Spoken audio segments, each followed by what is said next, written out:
What if I told you that ancient prophecies are unfolding right before our eyes, right now, in real time?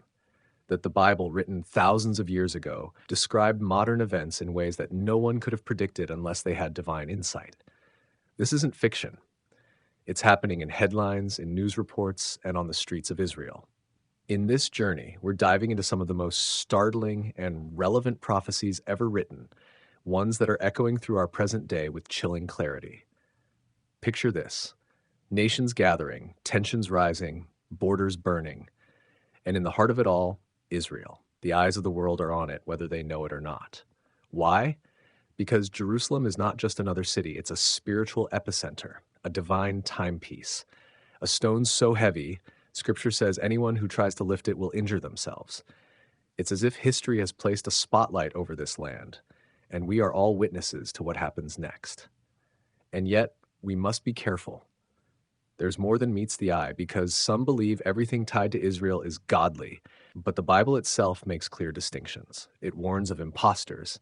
It speaks of a synagogue not of the Lord, but of Satan, a people who claim to be Jews yet oppose the will and the followers of Christ.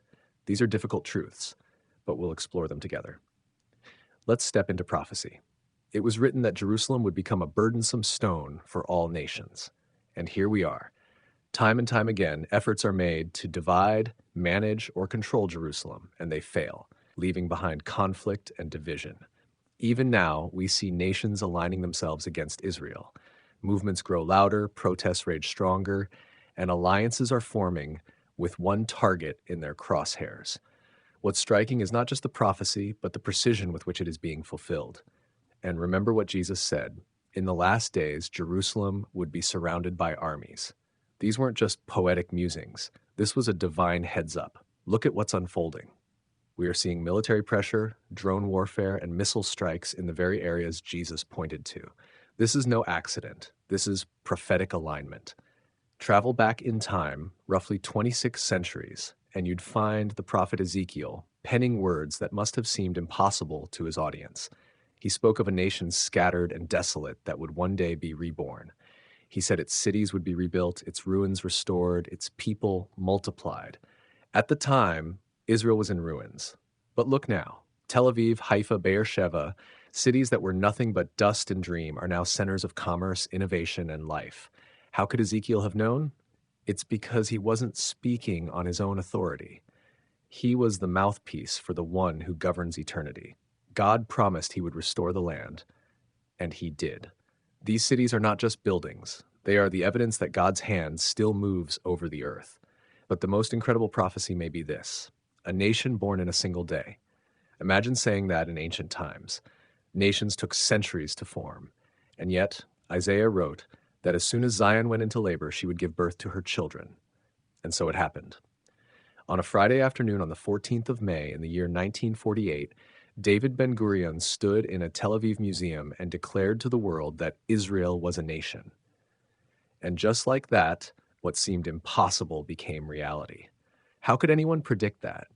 How could Isaiah, 25 centuries ago, speak so specifically to something no one had ever seen before? Because God himself authored the timeline. This was not just about land or politics. It was about identity, destiny, and divine promise. And what's more, this wasn't just a one-time fulfillment. The gathering continued. Scripture said that God would gather his people from the east and from the west, from every land where they were scattered. We're watching this unfold, year after year. Jews from Ukraine, from Ethiopia, from America, from France, returning to the land of their ancestors. Some are flying 10 hours or more, leaving everything behind to step foot on soil that holds centuries of promise. There are moments that make you stop and ask, are we living in prophetic days? When a plane load of immigrants arrives and tears roll down their cheeks as they kiss the ground, you can feel something sacred in the air. It's not just a return to land, it's a return to covenant. God said he would bring them back, and he is. And it's not just people returning, it's the land itself coming alive. Another prophecy, written around 8 centuries before Christ, declared that the desert would bloom and rejoice. It sounded poetic, but it wasn't poetry. It was precise. The wilderness and wastelands would become fruitful and joyful. Look at Israel's Negev desert today. Less than 10% of the population lives there, yet the land produces a significant amount of the nation's food. Cutting-edge agricultural techniques are turning dry earth into vineyards and orchards. Wineries are winning international awards. Greenhouses stretch for miles. It's not metaphorical anymore. It's literal. The desert is blooming, just as foretold. All of this brings us to a troubling and sobering scene, the current conflict between Israel and Iran. In recent nights, air raid sirens have sounded across Tel Aviv, explosions have shattered windows, missiles, some intercepted, others not, have rained down on both sides. Lives have been lost, children caught in the crossfire, scientists targeted, oil facilities destroyed. The violence is escalating, and the world watches anxiously. But prophecy warned us. Jesus said there would be wars and rumors of wars. These things must take place, he told us, but they are only the beginning, the start of birth pains, the beginning of sorrows. And this is where we need to stay alert. This isn't yet the Battle of Armageddon. This isn't the final war of Gog and Magog, but it is the tremor before the quake. The fig tree is starting to bud. It's a signal that the season is near, that the return of Christ is drawing close. But with all of these powerful fulfillments, we come to a question that many avoid. What does the Bible mean when it speaks of the synagogue of Satan? In the book of Revelation, in two distinct places, it refers to those who claim to be Jews, but are not. It calls them liars. It says they are of Satan's synagogue. These verses have been misused and misunderstood, but context is key. These references are directed at a very specific group, those who were persecuting Christians in Smyrna and Philadelphia. These weren't God-fearing Jews. These were people who had rejected Christ and actively opposed his followers.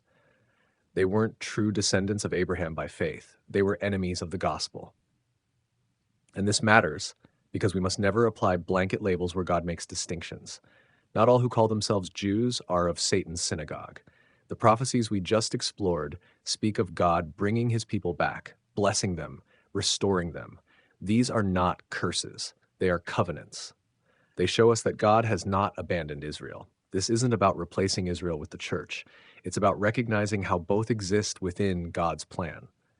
Some Jews have rejected Christ, but many will turn to him, especially in the days ahead. And we, the followers of Jesus, are grafted into their promises. We are not above them. We are part of the same tree, nourished by the same root. Let's not be hasty in judgment. Let's instead marvel at the mystery that a people scattered for 2,000 years could return, rebuild, and thrive, that ancient deserts could yield fruit, that a nation could be born in a moment, that God's word, written on parchment, would unfold on our screens. And let's be vigilant. These signs are not entertainment, they are warnings. They call us to wake up, to pray, to prepare. Because whether the world knows it or not, time is running short. And so, just as foretold, a new nation was born in a single day. Israel stood up again after thousands of years. The people were scattered, yet in a moment they were gathered. That moment in history wasn't just political, it was prophetic. It fulfilled something ancient and divine. Now think about that. What other nation can claim to have been reborn after nearly 2,000 years of exile, with their language, culture, and faith still intact? That alone should get your attention. It's more than a historical anomaly, it's a heavenly fingerprint. But what's even more striking is that this rebirth wasn't the end. It was only the beginning of the next wave of fulfillment. The words of the prophets spoke of a return to the land, not just once, but as a permanent home. Listen carefully. I will plant them in their land, and they will never again be uprooted. That is not metaphor. That is a promise, etched into Scripture and now into history. And it's not just that they would return. The prophecy said they would return from the east and from the west, from the corners of the globe, from places they were scattered to, from distant lands where they had built lives far from their ancestral soil. I will bring them back, and they will dwell in Jerusalem again, God declared. It was a bold promise then, but it's a reality now. Look at the numbers. Look at the facts. Millions of Jews have returned to the land of Israel over the past century, and it continues to this day. Some arrive by plane, some on foot, some fleeing war-torn regions, others coming by choice, led by something deeper than strategy, a spiritual pull, a divine appointment. You may have seen one of these moments on the news or online, families stepping off a plane, kissing the ground, weeping with joy. These are modern-day miracles. These are the fulfillment of ancient scrolls. Do not dismiss them. When the first group of immigrants landed, it was a beautiful moment. But when the 60,000th immigrant arrived with the same tears in their eyes, you start to realize you're watching prophecy unfold right in front of your eyes. This isn't just about a people returning. This is about purpose being fulfilled. The God of the Bible doesn't make vague statements. He gives precise, measurable prophecies, and he keeps them. He said he would bring his people back, not half of them, not some, but all, not leaving even one behind, he said. That's not poetic language. That's a logistical, global-level promise being delivered in your lifetime. Now take a step back and see the bigger picture. If these prophecies are coming to life one after another, what does that say about the rest of the Bible? What does it say about what's coming next? You see, the story doesn't pause at return. It continues with transformation. There's more to Israel than borders and passports. There's a spiritual destiny. Consider this. The prophets also spoke of the desert blooming. The land, once desolate and dry, would become fertile and rich again. The wilderness shall blossom like a rose, Isaiah wrote. And that prophecy, written nearly 3 millennia ago, isn't just being fulfilled. It's being exceeded. What was barren is now bursting with life. Rows of crops stretch across the Negev desert. Vineyards thrive where only sand once existed. Orchards, olive groves, fields of tomatoes and dates now grow on soil that sat untouched for centuries. This isn't just impressive, it's supernatural. Modern agriculture alone can't explain this. Technology may play a role, but God's hand is evident. The timing, the precision, the global export of fruit from Israel to the nations, it all echoes one line. Israel shall blossom and bud and fill the face of the world with fruit. Read that again. It doesn't say survive, it says blossom. It says fill the world. And what about wine in the desert? Not just wine, award-winning wine. In one of the driest regions, vineyards are producing bottles that are winning global competitions. Think about what that means. That's not just innovation, that's inheritance. That's fulfillment. So why is this important? Because every piece adds to the larger picture. Each fulfilled prophecy is a puzzle piece clicking into place, one after another. And that leads us to now. Right now, the Middle East is heating up again. You've likely seen the headlines. You've heard about the air raids, the missile strikes, the warnings and retaliation. Iran and Israel are locked in an unprecedented military conflict. Missiles falling on Tel Aviv, explosions near nuclear facilities, leaders speaking of vengeance and retribution. Lives are being lost, civilians caught in the crossfire. And if you're watching with a biblical lens, your eyes should be wide open. Because this isn't just another war. This is a shift, a signal, a sound in the distance that something bigger is coming. Jesus warned that in the last days there would be wars and rumors of wars. He said these must happen. But the end is not yet. These are the birth pains, the contractions before delivery. These are the beginning of sorrows. So don't panic, but don't ignore it either. These aren't isolated events, they're signs. Like the fig tree putting out its leaves, it tells you summer is near. In the same way, these wars tell you something is on the horizon, something you should be paying attention to. Not with fear, but with faith. Now, take a breath and understand. This war, as devastating as it is not the final battle. It's not Armageddon, it's not Gog and Magog, but it is a tremor before the quake. It's the storm clouds before the downpour. It's real and it matters. But it's a signpost, not the destination. Israel is not just a nation on the news. It's a central figure in the final chapter. Its rebirth, its restoration, its conflicts are all aligned with a divine script. You may not see it on every news channel, but you'll find it in every prophetic book of the Bible. And now, we approach a controversial but crucial part of this discussion, one that raises eyebrows and sparks debate, the term Satan's synagogue. It appears twice in the book of Revelation in chapter 2 and chapter 3. In both cases, it's addressed to early Christian churches, Smyrna and Philadelphia. The warning is clear. Beware of those who claim to be Jews but are not. They are liars, and of the synagogue of Satan. Strong language, but context is everything. You can't take a verse, pull it from the page, and build a doctrine. That's dangerous. That's how confusion spreads. To understand these verses, You have to understand the full story, the whole Bible. So, who was Jesus talking about here? Not every Jewish person, not even most. He was speaking about a particular group in that time. Jews who actively opposed the early Christian movement, those who rejected Christ and persecuted his followers, those who slandered the believers and stirred up opposition in their cities. That was 2,000 years ago. That was specific. It was not a blanket statement to apply to every generation or every Jew for all time. And yet, some have twisted it, some have turned it into hatred. That is not only wrong, it is biblically illiterate. Because when you zoom out and look at the full Bible, you see God's love for Israel. You see his promises, his plans, his mercy. Yes, judgment comes, but restoration always follows. He said he would scatter them, but then he would gather them again, and he has. He said he would bring them back to their land, and he has. He said they would bloom, they would rise, they would become greater than before, and they have. You cannot ignore this. You cannot cherry pick a verse and build resentment while closing your eyes to the miracles that fulfill God's promises. So here we are, in a world more connected than ever, yet somehow more confused, more divided, more blind to the obvious.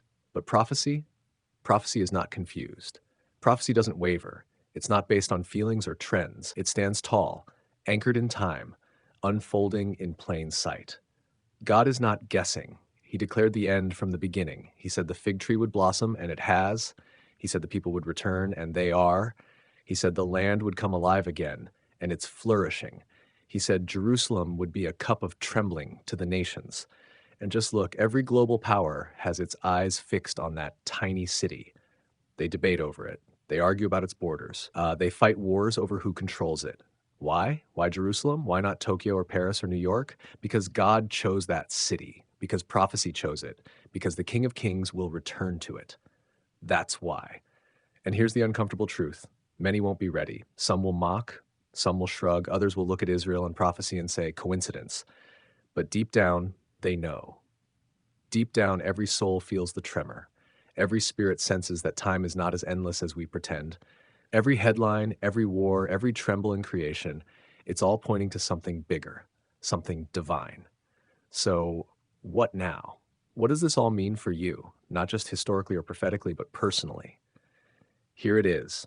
If God can scatter a nation across the earth and bring them back after 2,000 years, if he can preserve a language, a people, and a promise, if he can turn deserts into gardens and ruins into cities, then he can keep his promises to you too. He said he would never leave you. That wasn't poetry. That was a vow. He said that in the last days he would pour out his spirit on all flesh, not just on prophets, not just on pastors, on sons and daughters, on old and young, on every heart that says yes to him. And he said he is coming back, not as a carpenter's son, not as a lamb, but as a king, on clouds, with fire in his eyes and justice in his hands. And he will come to Jerusalem. The Mount of Olives will split. Every eye will see him, and Israel, yes, Israel, will look upon the one they pierced and mourn for him as for an only son. That is not the end of Israel. That is the beginning of redemption, because all Israel will be saved, because what started with Abraham will end with Yeshua reigning from Zion. And the nations, yes, even those who raged against Jerusalem, will come to worship the Lord there. Every tribe, every tongue, every nation. And until that day, there's an invitation, not just to watch prophecy, but to live it, to be part of it, to awaken, to repent, to believe, to stand with what God is doing, not just in the land, but in your life, because he's not done with Israel, and he's not done with you. This is the moment to choose, to step out of the fog of doubt and into the light of truth, not religion, not tradition, but a real encounter with the God who sees history before it happens and calls you by name. You were born for this generation. You're not watching by accident. You're not hearing these words by chance. You're here for a reason. And the signs around you are not noise. They're a trumpet. So wake up. Open your eyes. Look at the fig tree. Look at Israel. Look at prophecy, rising like a morning sun. And know the King is coming.